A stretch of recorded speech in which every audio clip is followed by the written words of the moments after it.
The grand chamber of the Galactic Council shone with silver light. Rows of alien delegates sat in curved seats, their shapes and colors different, but their eyes fixed on one point: the center of the hall.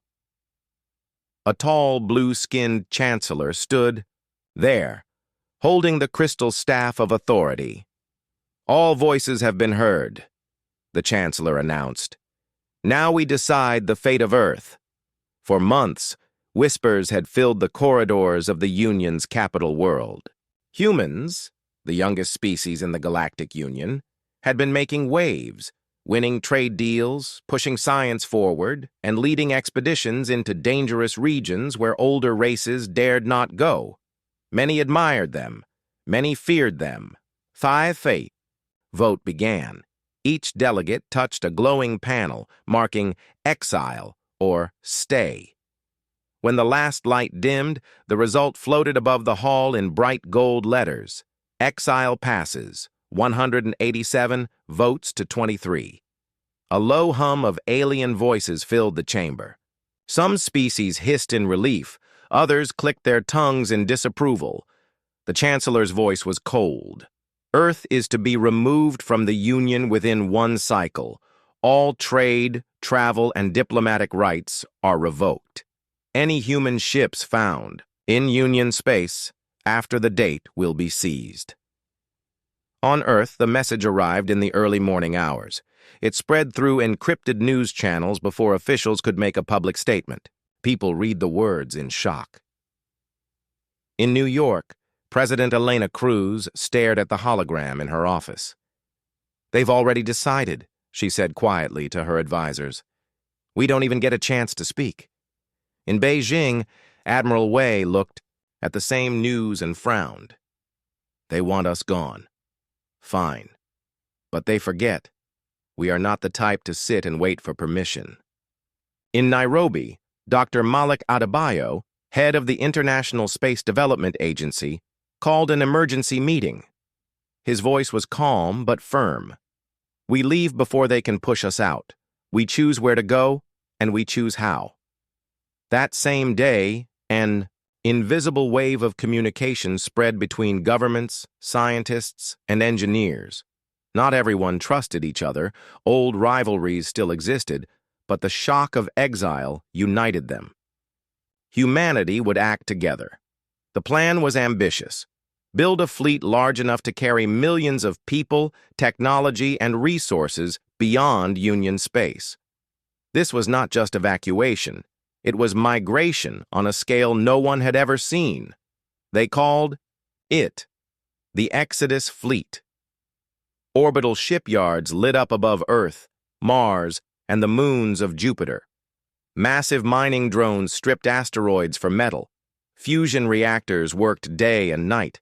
The first designs for colossal deep space colony ships filled the screens of engineers. From the outside, the Union thought humans were preparing slowly, maybe even panicking. Some council spies sent reports that Earth was still negotiating behind closed doors. In truth, those negotiations were a cover story. The real work was happening in hidden shipyards shielded by asteroid belts, in deep-sea labs under Earth's oceans, and in hollowed-out moons where no alien could easily watch. Even everyday people got involved. Schools ran special programs for young students to train as engineers, pilots, and technicians. Artists designed new flags and symbols for humanity's future among the stars. Farmers studied how to grow crops in zero-gravity and low-light environments. At night, in cities around the world, people looked up at the stars differently. They knew that soon, those lights would not just be far-off points in the sky. They would be home. Still, there were doubts. Some feared the unknown beyond Union space. Others worried about the dangers of traveling so far without help. One night, in a small workshop in Mumbai, a group of engineers debated the risks. "What if the engines fail?" one asked. "What if we meet something worse than the Union?" Another added. A young woman named Priya looked up from her console. "Then we fix the engines, and if we meet something worse, we do what humans always do. We survive." Her words spread through the engineering network, repeated in messages, posters, and broadcasts. "We survive." It became the unofficial motto of the Exodus Project.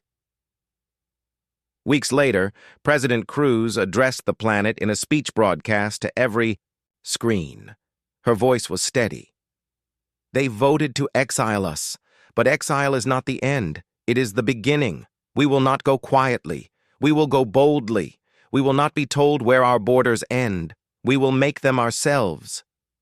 Cheers erupted across cities, stations, and colonies. The decision was made. Humanity would leave before the Council's deadline. And when they left, they would take everything they needed to thrive. In the crystal halls of the Galactic Council, a few alien delegates began to worry. They had expected humans to beg for more time. Instead, human space was brighter and busier than ever. The Council did not yet understand, but they would soon. Their vote had not removed a problem.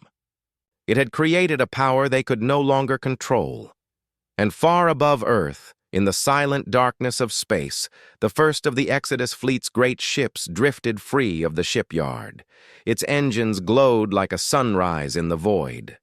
The journey had begun. The Exodus fleet grew every day. From orbit, Earth looked like a shining jewel, surrounded by moving dots, stations, shipyards, and construction drones. Huge frames of unfinished ships floated like steel skeletons against the black sky. Inside, the largest shipyard above Mars, engineers worked in shifts that never ended.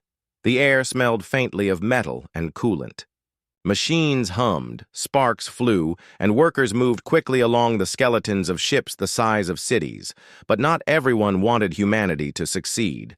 The Galactic Council had spies, some alien, some human, who sent secret messages to stop or slow the Exodus.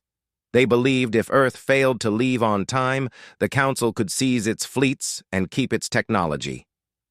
One night, in a quiet storage bay on a station near Jupiter, a shadow moved between cargo crates. The figure carried a small black device with blinking green lights. They placed it against a fuel line and turned to leave. A voice came from the shadows. "Going somewhere?" The saboteur spun around and saw Captain Rafiq Hassan, head of Mars Orbital Security, holding a shock baton. Behind him, two security drones hovered with red scanning lights. "You're under arrest for sabotage," Rafiq said calmly. The spy tried to run, but the drones moved faster, trapping him in a web of bright blue energy. Later, in an interrogation chamber, it was revealed that the spy was working for a minor alien trade guild that wanted to steal human engine designs. Incidents like this happened again and again. Explosions in small workshops, strange malfunctions in life support systems, mysterious viruses in ship computers. Each time, human engineers and security teams found a way to stop it.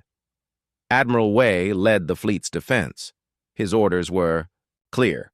"We do not just build ships, we protect the dream that those ships will carry." To confuse their enemies, humanity used clever tricks. Fake shipyards were set up in empty asteroid fields, drawing spies and saboteurs away from the real construction sites. Some engineers even broadcast false blueprints into public channels, letting the Council believe humans were wasting resources on flawed designs. Meanwhile, progress continued. The first completed ship, Horizon Star, left the Mars shipyard and began testing its new engine, a fusion drive combined with a prototype slipstream core. No alien ship in the Union had ever moved so fast or with such little energy cost. When the Horizon Star vanished from Mars orbit and reappeared near Saturn in under an hour, engineers on Earth cheered. The Council, however, quietly began to worry. "They are not running," one alien diplomat whispered in the Council chamber. "They are racing ahead." Back on Earth, people worked with a strange mix of fear and excitement. Factories were converted to build life support modules, medical centers, and hydroponic farms for the fleet. Children studied navigation, alien languages, and engineering in special journey schools. Families were assigned to future ships, each vessel becoming its own planned community. In Nairobi, Dr. Malik Adebayo supervised the loading of seed vaults, thousands of plant species stored in special cryo containers. If we are to survive, he said, we must take not just ourselves, but the life of Earth with us. President Elena Cruz traveled between shipyards, speaking to workers face to face. On the deck of the half-built ship Morning Light, she stood before thousands of engineers, pilots, and laborers. The council believes they control our future, she told them. They think exile will break us, but look around. Every beam you weld, every circuit you connect, every seed you pack is proof they are wrong. The workers roared in approval, the sound echoing through the hollow metal frame of the ship. As the months passed, more ships joined the growing fleet. Morning Light, Unity's Path, Iron Horizon, and Voyager's Grace. Each was a masterpiece, faster, stronger, and more self-sufficient than any Union vessel. Finally, the secret phase began, moving the fleet beyond the Union's easy reach. One by one, ships left their birthplaces, hiding in asteroid belts, behind gas giants, or deep inside nebula clouds. They drifted quietly, their engines dark, waiting for the signal to depart together. From the Council's point of view, humanity still had months before exile began. In truth, the Exodus fleet was almost ready to leave, far earlier than anyone expected.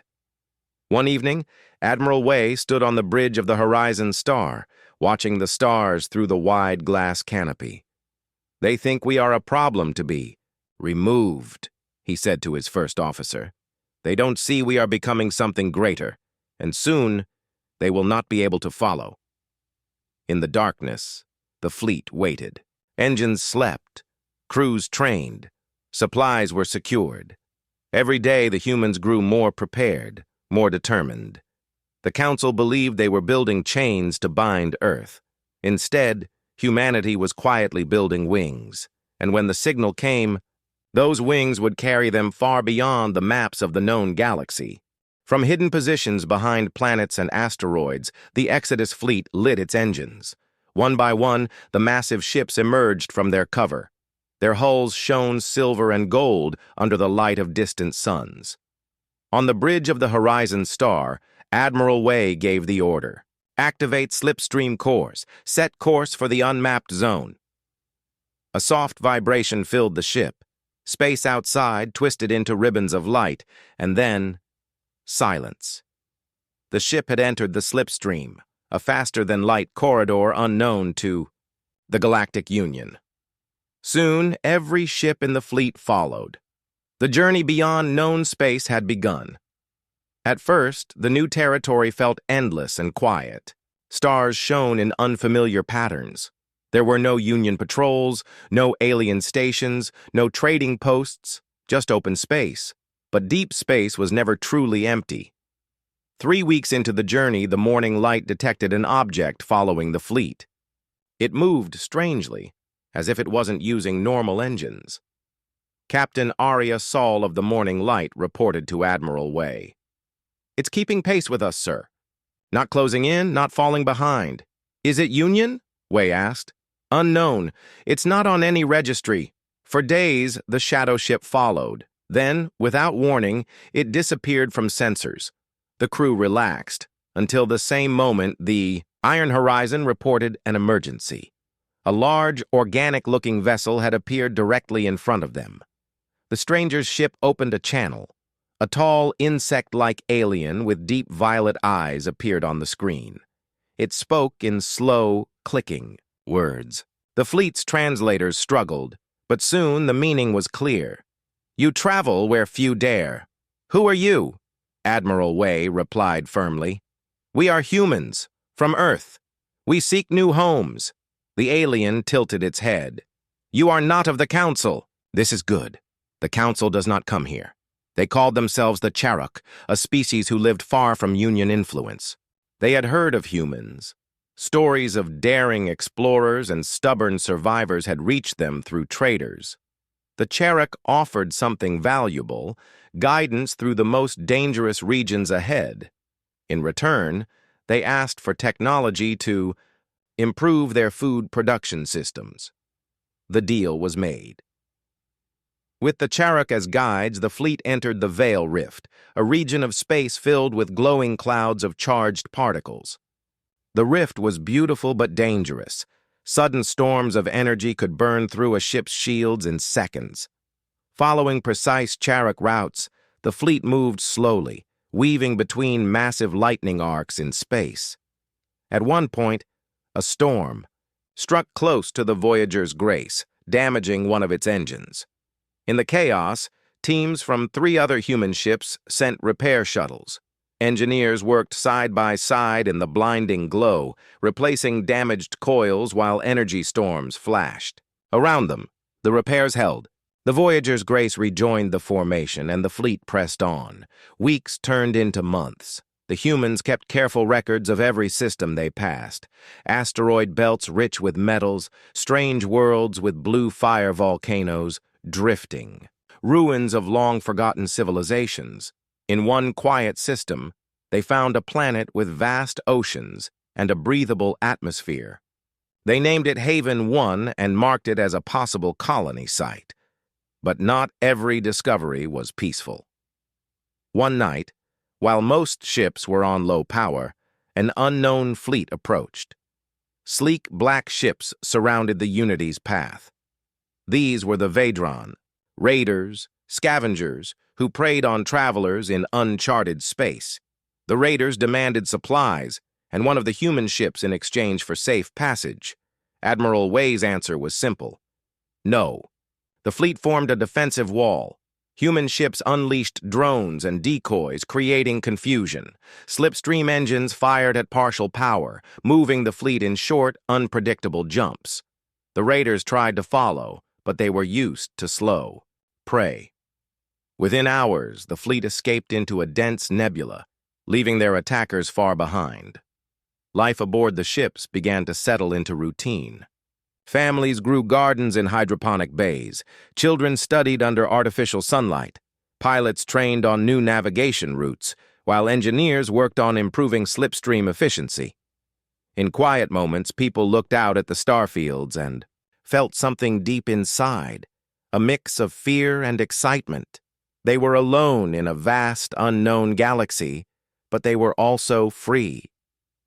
One evening, as the Horizon Star traveled through a calm stretch of space, Captain Sol of the Morning Light sent a message to all ships. "I've been thinking," she said with a smile. "The Council wanted to push us to the edge of the map. Now we're beyond the map. This is our chance to draw it ourselves." Her words were repeated in shipboard chats and painted on bulkheads. Draw the map. It became the fleet's second motto alongside "We Survive." After nearly a year of travel, the Cherokee guides led the fleet to the edge of their own territory. Beyond lay a cluster of resource-rich systems untouched by the Union. "This can be your place," the Cherokee leader told Admiral Wei. "Build here, grow here, no Council ships will dare come." The humans thanked their new allies and began surveying planets. They had survived sabotage, storms, and raiders. Now came the next challenge: building a new home in the depths of the unknown. And far behind them, in the Union capital, whispers grew louder. Reports said the human fleet was no longer fleeing. They were building something new, something powerful. The Council had voted to exile Earth, but out in the darkness, humanity was turning exile into empire. The stars of the new cluster sparkled like jewels, far from the watchful eyes of the Galactic Council. Humanity's Exodus fleet had arrived, tired but hopeful, ready to start a new chapter beyond exile. Admiral Wei stood on the observation deck of the flagship Horizon Star. Below, the newly settled planets and space stations gleamed with human energy and life. The journey had been long and dangerous, but now a new home was being built. "This is only the beginning," Wei told Captain Ariasol. "We will grow stronger here, and we will not forget the Council's mistake." The first step was to build the New World's network, a web of planets, colonies, and space stations linked by fast communication and travel gates. Engineers worked day and night to set up the relay systems, carefully tuning them for speed and security. Each colony was unique. On the water-rich planet Haven 1, settlers built floating cities that glided gently over vast oceans. On the rocky world Ironcrest, miners dug deep tunnels rich with rare metals needed for new technology. The Unity Station became a hub where species from many places could meet and trade. As the colonies grew, humans shared their advanced technology with their new allies, the Cherokee and other species who had fled the Council's control. In return, these allies taught humans how to use local resources and survive in unfamiliar environments. News of the New World's network spread quietly through hidden channels. Refugees from Union worlds, tired of strict rules and endless control, began to arrive. They brought new skills, languages, and cultures, enriching the growing human-led society. In one large settlement, President Elena Cruz spoke to a gathering. "Of humans and aliens, we are no longer alone," she said.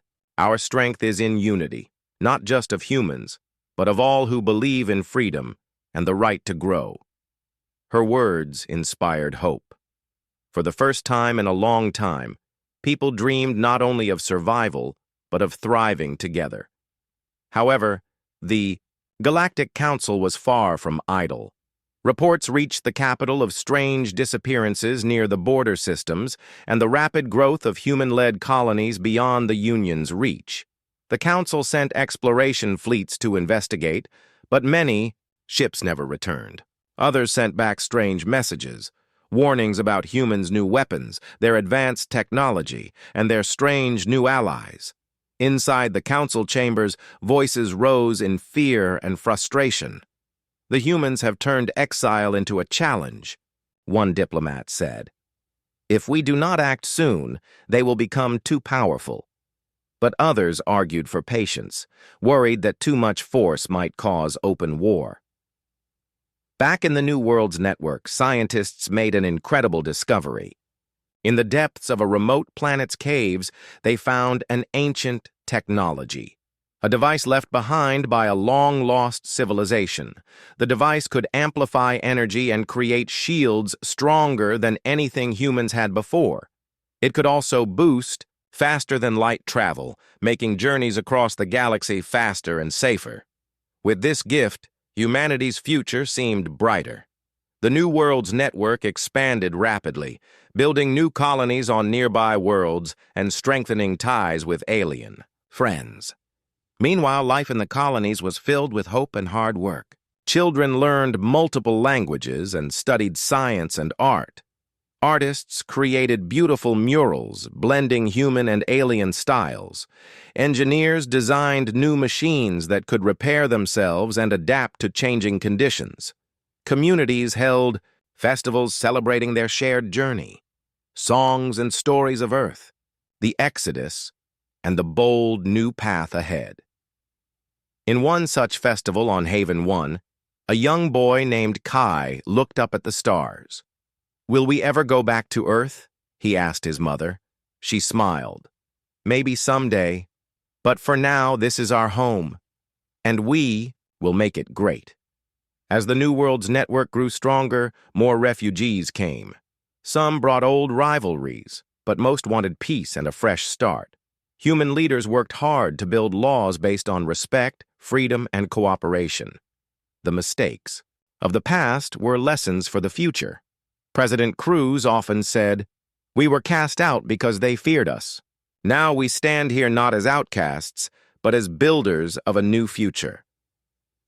One evening, as the sun set over the floating cities of Haven 1, Admiral Wei received a secret message. It was from a small group of Union rebels seeking help and offering to share vital information about the Council. The message was clear. The Council's power was weakening. The New World's network was not just surviving. It was becoming a beacon of hope for many. Wei looked out at the horizon and whispered, We came here as exiles. Now, we are the future. In the Galactic Council, anxiety grew. The rulers had tried to exile humanity, but instead, they had created a rising power, a new empire built on freedom, strength, and unity. The story was no longer about banishment. It was about the rise of humanity and their allies in the stars. Years had passed since the Exodus fleet left Earth's orbit. The New Worlds network had grown into a thriving empire in the far reaches of the galaxy. What once was exile had become a story of strength and hope. Admiral Wei stood on the bridge of the flagship Horizon Star, watching the stars slowly move past. Beside him, Captain Arya Sol studied the latest reports. "The Council's power is weakening," Sul said quietly. "Their trade routes are breaking down, and many systems want to join us." Wei nodded. "It is time." Back in the Galactic Council chambers, unease filled the air. The rulers who had voted to exile Earth were now desperate. Their economy was failing. Without human trade and innovation, many worlds suffered. Envoys were sent to the outer borders, hoping to reopen talks with humanity. The Council wanted to bring humans back, but on their terms. Far from the Council, President Elena Cruz received the message. She smiled. "They want us back," but the humans had changed. They were no longer the young species to be controlled or exiled. They were leaders with powerful fleets, new allies, and technology far beyond what the Council imagined. The Horizon Star led a fleet of dozens of ships as it approached the Council's capital world. The Union's flags flew in the breeze, but the people who came to greet them were cautious, unsure what to expect. In the Great Hall, President Cruz stood tall. Her voice was calm and strong. "We did not come to beg," she said. "We come as equals. We offer a new way, a partnership based on respect, not fear." The Council delegates whispered among themselves. Some bristled. Others looked uncertain. Human. Diplomats presented a new treaty. It offered trade, knowledge, and defense, but under human terms. The Council could no longer dictate the rules. Instead, it would be a true union of equals. One delegate, an elder alien with silver scales, asked, "Why should we accept this? You were once outcasts." President Cruz replied, "Because you need us as much as we need you. The galaxy is changing. Together, we can face its dangers. Apart, we will fall." Slowly, the Council began to accept. The treaty was signed, not out of weakness, but out of respect for a people who had proven their strength and will. News of the agreement spread quickly. Across the galaxy, old tensions eased as new trade routes opened and former enemies became allies. Back in the New Worlds network, life blossomed. Colonies grew larger, cultures mixed, and new generations were born. People no longer lived in fear of exile or attack. Children learned the story of the Exodus not as a tale of defeat, but as one of courage and rebirth. Kai, the boy from Haven 1, now a young man, stood with his mother watching the stars. "We came from Earth," he said, "but now this is home, and one day maybe our children will travel even farther." Admiral Wei stood once more on the bridge of the Horizon Star. He looked out at the stars with pride. "They thought exile would end us," he said softly, "but it only made us stronger. We didn't wait to be told twice. We chose our own destiny." Ship's engines hummed as the fleet prepared to explore new worlds beyond the edge of the known galaxy. The future was wide open, and humanity was ready. The story of Earth's exile had ended, but the story of humanity's rise had only just begun.